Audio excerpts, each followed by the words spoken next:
Hello everyone, I'm Trisha, it's me Jenny, and it's time for another not naked video response to Trisha Hershberger's series Speaking Truth, where we talk as candidly and as truthfully as possible about a subject of her choosing, straight out the shower, no makeup, wet hair, first take, one take. Most people choose to do it naked, I choose not to, but either way it's not a sexual thing, it's a being honest and vulnerable and all those things type project. And today's subject is a very complicated one, which is why that spiel was so fast, which is victim blaming. And I really don't want to make this too long a video, but at the same time it's an enormous subject.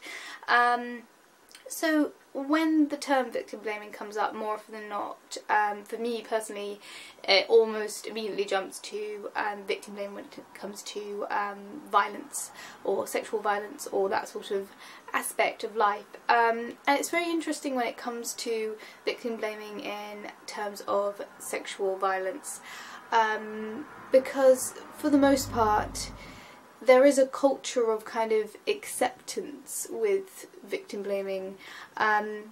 When it comes to sexual violence, no matter what, it's an incredibly personal, private thing between the victim and the attacker or abuser. And because of that, because there is very little way of proving from an outside perspective whether or not the incident occurred, how severe the incident was, other than in a court of law with evidence and proof and that sort of thing. It's very easy to judge or misjudge the situation, particularly, again, from a private to a public setting.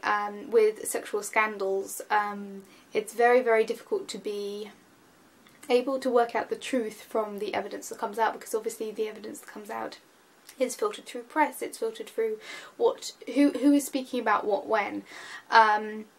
Obviously things like private court cases where there is specific evidence and you are part of a jury, that's a lot easier to form a informed opinion about what happened, while when it's things like the scandals that have been happening recently on the internet or the scandals that happen through the Catholic Church, it's very difficult to know exactly what happened within any situation. And that being said, it's very often easier to believe that the victim is giving misinformation than it is to believe in the attacker, oddly enough. And I think that is what Trisha was saying, it's that you want to believe it's a good and just world, so in a way you kind of want to push away the terrible aspects of life. But because it's such a personal and private thing, it's impossible to know the truth of a matter when it comes to things like the details of consent. And obviously consent is the presence of a legally consensual yes, not the absence of a no. But with that being said, you can't know unless you are within that relationship whether or not that yes happened.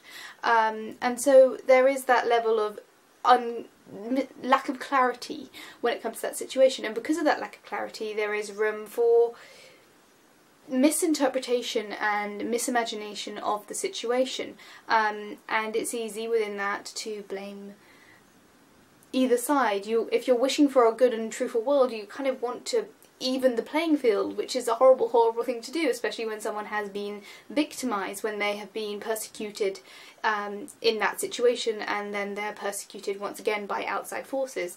And I think it's a huge cultural thing. It's the culture of feeling very like anyone outside of the thing is kind of attacked by the concept that something so vicious could happen, and in order to push the blame off yourself, you're pushing it towards anyone in that situation, whether or not they be the attacker or the victim. And in a way, the concept of viewing someone as an attacker is a horrible thought. The concept of thinking that someone is a paedophile or a rapist or an abuser, that is a horrible thought to have when you don't have evidence to prove it.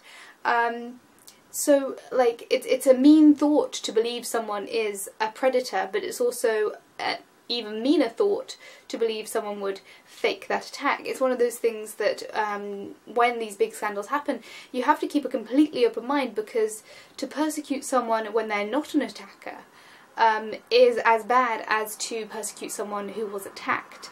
And so the only way that you can kind of deal with the situation is to be completely and utterly objective, even though you're naturally going to side with the victim. But in order to be objective, you can't side with the victim. It's a very, very, very complicated situation. And so, yeah, it's kind of one of those things where, in order to be perfectly fair to both sides when you don't have personal evidence or investment within that situation, the only course of action to be equal when you don't have specific evidence is to be equal. And that obviously persecutes the victim more, but it's the only way to not persecute someone if they're innocent of the crime that they're accused of. I have no idea if that made any sense, but that's kind of my thought process with it.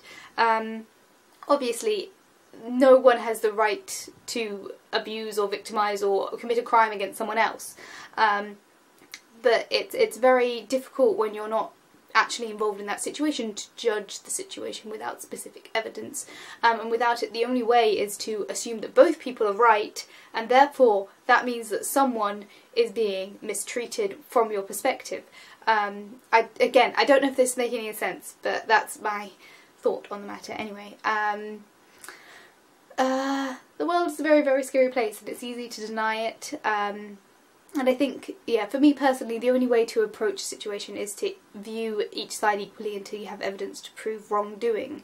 And until you have enough evidence, it's really easy to put the victim on an evil level with their attacker. And that is a horrible thing to do, but it's the only way to compartmentalise it from an outside source. And, you know, it's a kind of a horrible state of society in that you can't automatically side with the victim. It's like a witch hunt. You can't automatically side with someone who says, I was attacked by a witch, because then someone else could get unnecessarily burnt at the stake. So you don't want to do both sides. You can't go to an extreme of emotion with either side, and in doing that you're causing harm to people. There's no winner in any allegation of attack or rape or violence. There is no winner. There never will be a winner. You can't... either way you will have two losers, because harm has been done and someone has done harm. So that's the trouble with the world. The world is a place where if there is violence and mischief, there is no winner. And the only way to kind of sort the situation is to find the truth and then provide help where help can be done. And in the meantime, wish for a better world and try your best to support people that you believe have been wronged, and to try and prevent wrongdoing in the future. And this was meant to be a short video and it's not, but I never thought it actually could be. I don't know if this video's made any sense at all, but feel free to comment. Thank you for the topic, Trisha, and I will see you guys all next week for another Naked Truth, / tomorrow for another daily vlog. Bye guys!